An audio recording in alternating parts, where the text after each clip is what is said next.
পাহাড় আর নদী দুটোই যদি আপনি ভালোবাসেন তাহলে এই ভিডিওটা আপনার জন্য। আমি চলে গেছিলাম তীর্থন ভ্যালি, হিমাচল প্রদেশের এক অফবিট ডেস্টিনেশন।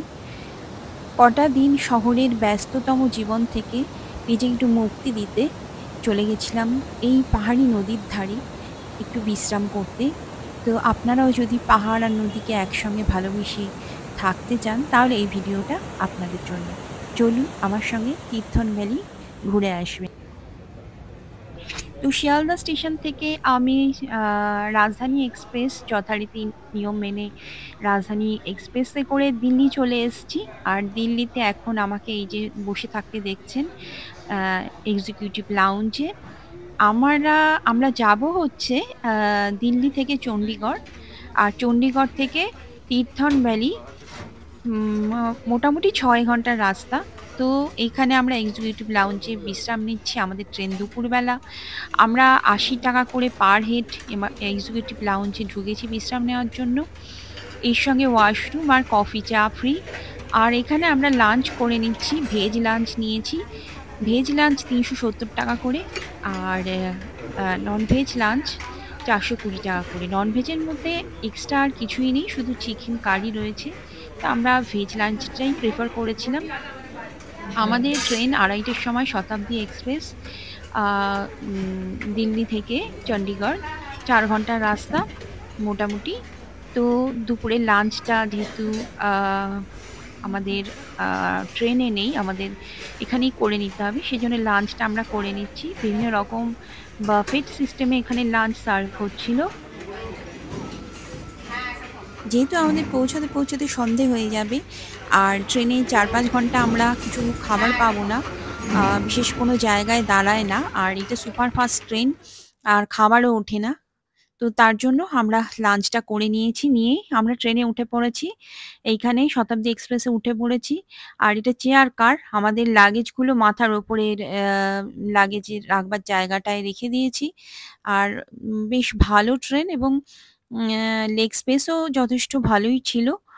আ তো আমরা চলেছি। আমাদের সার্ভ করা হয়েছিল আ ফ্রুটি আর চা সার্ভ করা হয়েছিল। চা, বিস্কুট, ফ্রুটি সার্ভ করা হয়েছিল। যাই হোক, তো আমরা চলেছি। আর চলেছি পুজোর সময়। এই ভ্রমণটা যেহেতু আমরা পুজোর সময় করছি, আমি ১ তারিখ রওনা দিয়েছি শিয়ালদা স্টেশন থেকে দিল্লির উদ্দেশ্যে। ২ তারিখ এসে পৌঁছেছি। ২ তারিখ আমি রওনা দিয়েছি চণ্ডীগড়ের উদ্দেশ্যে।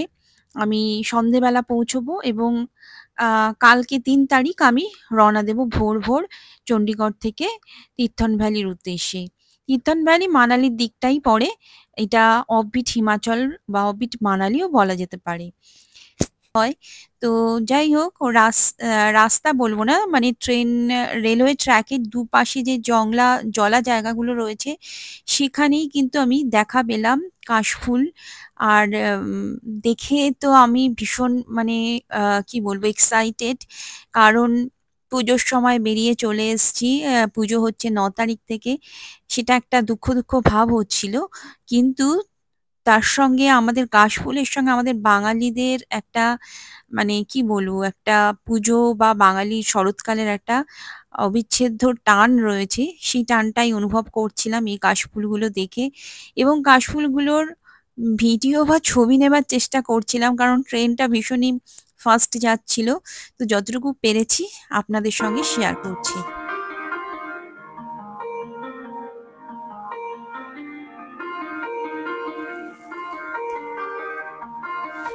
Secret constellations, they remind me that this life cannot be lost forever. I watch my generation. আমরা কিন্তু সন্ধ্যে ৭টার মধ্যে চণ্ডীগড় পৌঁছে গেছিলাম। তো ওয়ান নাইটের জন্য একটা ছোট্ট হোটেল বুক করে রেখেছিলাম। পরের দিন, এটা সকালবেলার ভিডিও, পরের দিন ভোরবেলা এটা ৭টা বাজে অলমোস্ট, আমরা রওনা দিয়ে দিয়েছি আ এই আ তীর্থন ভ্যালির উদ্দেশ্যে। মোটামুটি ৬ থেকে ৬.৫ ঘন্টা বা ৭ ঘন্টা লাগবে। কারণ আমরা মাঝখানে একটু ব্রেকফাস্ট আ ব্রেক নিচ্ছি। এটা অন দ্য ওয়ে খুব বড় একটা রেস্টুরেন্ট, মঞ্জিত ধাবা।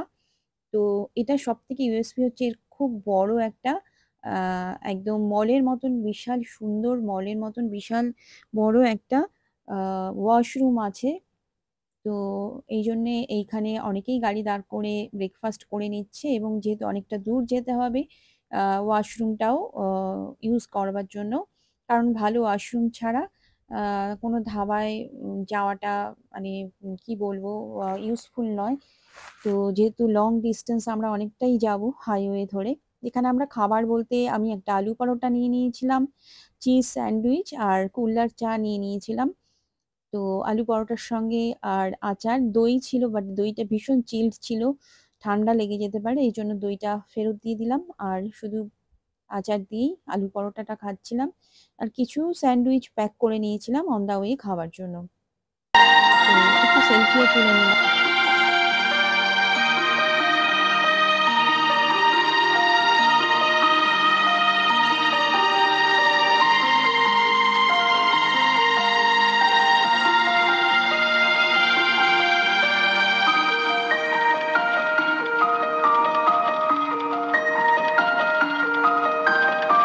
যেহেতু ৩-৪ বার আমি এই রাস্তায় এসছি, তাই একটু একটু চেনা হয়ে গেছে।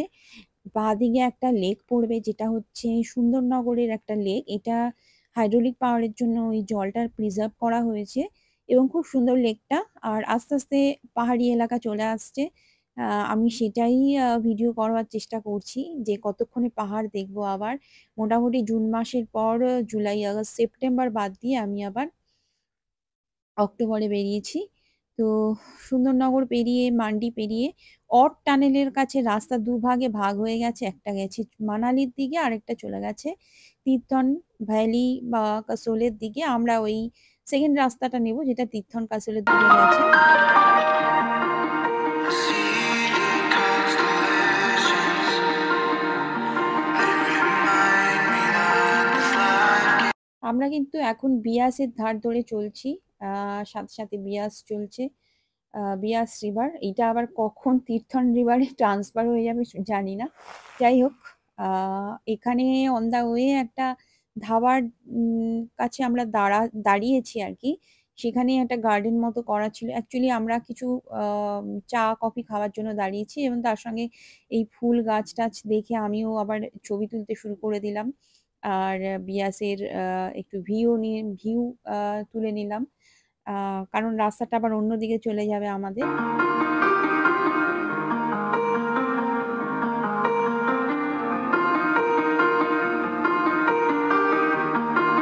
I see the constellations. They remind me that this life cannot be lost forever. I watch my generation. It's so evident this world will soon be gone. Will soon be gone.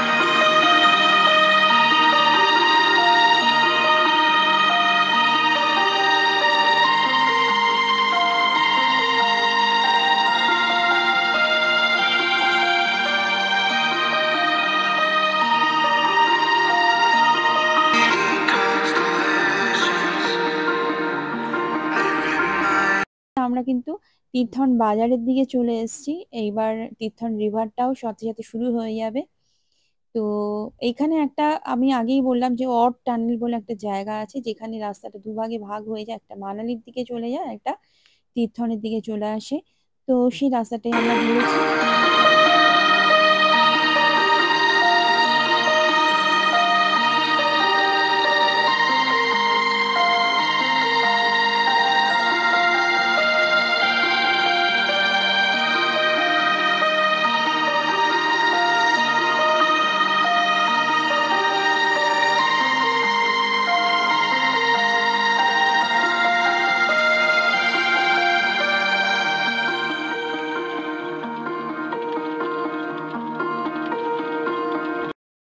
আমরা যে ড্রাইভারটাকে পেয়েছিলাম make মাই ট্রিপের মাধ্যমে, সেই ড্রাইভারটা অতীব দুষ্টু প্রকৃতির ছিল। সে নানান রকম উপায়ে আমাদের আহ পরেশান করবার চেষ্টা করছিল। মানে সে হচ্ছে আমরা মানে যে 4-5 দিন 6 দিন থাকবো, সেই পুরো ট্যুরটা নেবার চেষ্টা করছিল।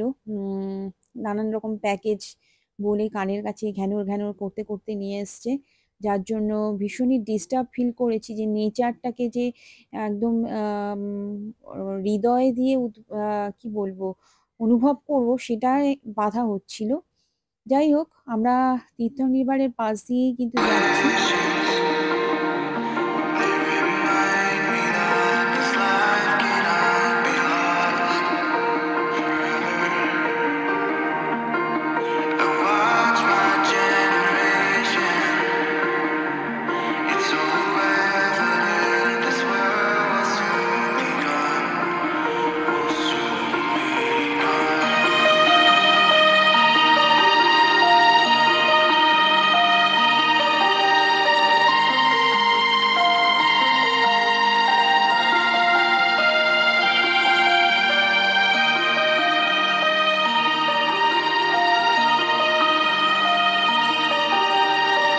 এইখানে এসে আবার আমাদের যে হোমস্টের ওনার সে আবার ফোন করেছিল। কারণ এখানে এসে অনেক সময় জিপিএস কাজ করে না। জিজ্ঞাসা করতে, করতে আমরা হোমস্টের দিকে যাচ্ছিলাম। এছাড়াও দুপুরবেলা পৌঁছবো, আমাদের লাঞ্চের ব্যাপারটাও রয়েছে। তো কি লাঞ্চে কি খাবো সেই মেনুটাও আ হোমস্টের ওনার জেনে নিল। তো আমরা যাই হোক লোকজনকে জিজ্ঞেস করতে, করতে চলেছি হোমস্টের দিকে। এখানে কিন্তু সমস্ত হোমস্টেগুলোই ওই তীর্থন রিভারটার চারিদিক দিয়ে আ আছে আরকি। যে কটা হোমস্টে বা যে কটা হোটেল রয়েছে, রিসর্ট রয়েছে সবই তীর্থন রিভারের চারদিক দিয়ে গড়ে উঠেছে। যাতে করে রিভারটাকে অ্যাকচুয়ালি আমরা এনজয় করতে পারি।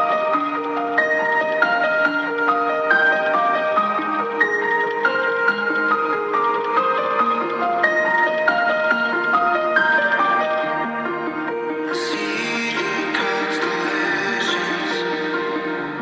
They remind me that this life cannot be lost forever. I watch my generation. Almost আমরা চলে এসেছি। নদীটার সাথে, সাথে চলছে। আমরা দেখতে, দেখতে যাচ্ছি যে কোন দিকটায় হোমস্টেটা রয়েছে। অবভিয়াসলি নদীর দিকেই হবে। একটা কথা তো আপনাদের বলাই হয়নি। চণ্ডীগড় থেকে আমরা যে ক্যাব মেক মাই ট্রিপের মাধ্যমে বুক করে এসছি সেইটা এসইউ ছিল। এসইউভির ভাড়া ছিল ৳৫,০০০। আর এটা ডিজেলের ছিল। এখানে কিন্তু কলকাতার মতন পেট্রোলে সব গাড়ি চলে না। কিছু গাড়ি সিএনজিতে চলে, কিছু গাড়ি ডিজেলে চলে। তা আপনার কতটা লাগেজ আছে সেই অনুযায়ী দেখে আপনি গাড়ি বুক করবেন। কারণ সিএনজি হলে কিন্তু পেছনের ডিকিতে রাখা খুব মুশকিল হয়। তখন লাগেজ বেশি হয়ে গেলে তখন বড় গাড়ি লাগে। তো সেই হিসেবে ভাড়াটাও অনেক বেশি পড়ে। সিএনজির ভাড়া কম আর ডিজেল গাড়ির ভাড়া বেশি।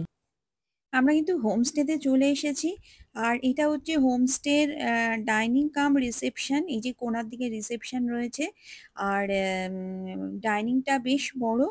এছাড়াও মেঝেতে সিটিং অ্যারেঞ্জমেন্ট রয়েছে। আর এইটা এরা ডেকোরেশন করে কিছু র‍্যাক মতন করেছে। সেখানে এরা নিজেদের হাতের কাজ বলতে এই মোজা, উলেন চাদর, শল বিভিন্ন রকম আইটেম এরা হ্যান্ড মেড আরকি করে রেখে দিয়েছে। কেউ নিলে নিতে পারে। এছাড়া এখানে ঘি, মধু এগুলোও বিক্রি হচ্ছিল। খুব সুন্দর হোমস্টেটা ছিল। এছাড়াও হোমস্টের চারিদিকে ফুলের, ফলের গাছ বাগান ছিল। তো সেগুলোই আমরা একটু ঘুরে, ঘুরে দেখছিলাম। এখন অলমোস্ট বিকেল হয়ে গেছে। যেহেতু পাহাড়ি এলাকায় সন্ধ্যের পর আর ঘোরার কোনো অপশন থাকে না। তো যাই হোক সন্ধ্যে পর্যন্ত আমরা এখানে ঘুরবো। এখানটাই খুব ভালো লাগছে। নদীর ধারে গিয়ে বসবো। তো হোমস্টেটার আমি আগে চারিদিকটা আপনাদের দেখিয়ে দিই। এইটা হচ্ছে মোটামুটি হোমস্টে। আর বাঁদিকে রয়েছে ওই দিকটায় রয়েছে ডাইনিং এরিয়া। এইটার সামনের দিক দিয়ে এই রিভারটা এভাবে দেখা যায়। তো যাই হোক হোমস্টেটায় আমরা এই লোহার সিঁড়িটা দিয়ে উঠেছি। উঠে দোতলায় হচ্ছে আমাদের নিচে ৪ টে রুম আর ওপরে ৪ টে রুম। ওপরের রুমে আমাদের অ্যালট করা হয়েছে একটা রুম।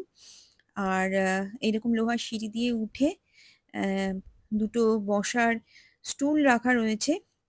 তো আর যেহেতু বললাম যে বাগান আছে চারিদিকে, এছাড়া সামনে মানে বারান্দা থেকেই কিন্তু নদীটা খুব সুন্দর দেখতে পাওয়া যায়। তো সেইজন্য এখানে বসেও টাইম স্পেন্ড করা যায়। এছাড়া একটু দুপা গিয়েও নদীর পাশেই বসা যায়। তো আমরা যেহেতু এখন দুপুরবেলা, আমরা লাঞ্চ করে একটু বিশ্রাম নিই, নদীর পাশে গিয়ে বসবো। আর এই যে দুটো মোড়ার কথা বলছিলাম বা স্টুলের কথা, এইখানে বসে টাইম স্পেন্ড করা যায়। এখন একদম দুপুরের খটখটে রোদ। বিকেলবেলা গিয়ে আমরা নদীর ধারে বসে থাকবো আর একটু ছবি ফটোগ্রাফি করব অবশ্যই। আর এইটা হচ্ছে আমাদের রুমটা দিয়েছে। এই রুমটা আপনাদের দেখিয়ে দিই, পুরোই উডেন মেড রুমটা। ডান দিকে একটা তোয়ালে রাখার ল্যাডার টাইপের রয়েছে। এই যে বেড, মোটামুটি ৩ জনে শোয়া যাবে। বড় বেড আছে। আর আরেকটা সোফা কাম বেড রাখা রয়েছে। এছাড়া দুপাশে দুটো আম টেবিল রয়েছে, সাইড টেবিল। জিনিসপত্র রাখবার জন্য বা ইলেকট্রিক কেটল দেওয়া রয়েছে। এই যে একটা সোফা বলছিলাম, আর মেঝেটা কিন্তু পুরোই উডেন। এই সোফাটা পেতেও আরেকজন শুতে পারে। আ অপশন রয়েছে। এখন সিটিং অ্যারেঞ্জমেন্ট করা রয়েছে। এছাড়া একটা বড় মিরর রয়েছে সাজগোজ করবার জন্য। আর সবথেকে বড় এটার ইউএসপি হচ্ছে ওয়াশরুম। আমি কিন্তু সমস্ত হোটেল বুক করি ওয়াশরুম দেখে। মানে ওয়াশরুম নোংরা হলে আমি সেই হোটেলে আর যাই না। মানে এরকমও হয়েছে আমি হোটেল চেক ইন করে ২-৪ ঘন্টা কাটিয়ে আমি চলে এসেছি। এরকম আগ্রায় আমার সঙ্গে হয়েছিল। তো ওয়াশরুমটা ভীষণ পরিষ্কার পরিচ্ছন্ন। এছাড়া গিজার রয়েছে শীতের জায়গায়, যেটা মেইন দরকার। আর খুব সুন্দর ক্লিন নিট রুমটা। তো সামনেই নদী। তো এরকম পরিবেশে কার না ভালো লাগে থাকতে। এখানে ঘুরতে বেরিয়েছি নদীর চারিধারে। আর এরকম ওপর থেকে আমি শটটা নিচ্ছি। তো নিচে এই নদীর ধারে আমরা বসে রয়েছি, ঘুরছি। তো খুবই সুন্দর। এছাড়া হোমস্টের চারিদিকে আমি যেরকম বললাম বাগান টাগানো রয়েছে। তো আমি পরবর্তী ভিডিওয়ে এখানে লোকাল সাইট সিইং কি কি করলাম সেগুলো আপনাদের সঙ্গে শেয়ার করব। ভিডিওটা দেখুন আর বন্ধু এবং ফ্যামিলির লোকজনের সঙ্গে শেয়ার করুন। ও হ্যাঁ, চ্যানেলটা কিন্তু সাবস্ক্রাইব করে নেবেন। আর বেল আইকনটা অবশ্যই প্রেস করবেন। এটা হচ্ছে তীর্থন রিভার। নতুন নতুন ভিডিও আপডেটের জন্য বেল আইকনটা প্রেস করে রাখবেন। আর ভিডিওটায় যদি কোনো মন্তব্য থাকে কমেন্ট বক্সে কমেন্ট করবেন। আর দেখা হচ্ছে পরের ভিডিওতে লোকাল সাইট সিইং নিয়ে। তো চলুন আজকের জন্য এখানেই tata, bye bye. I watch my generation.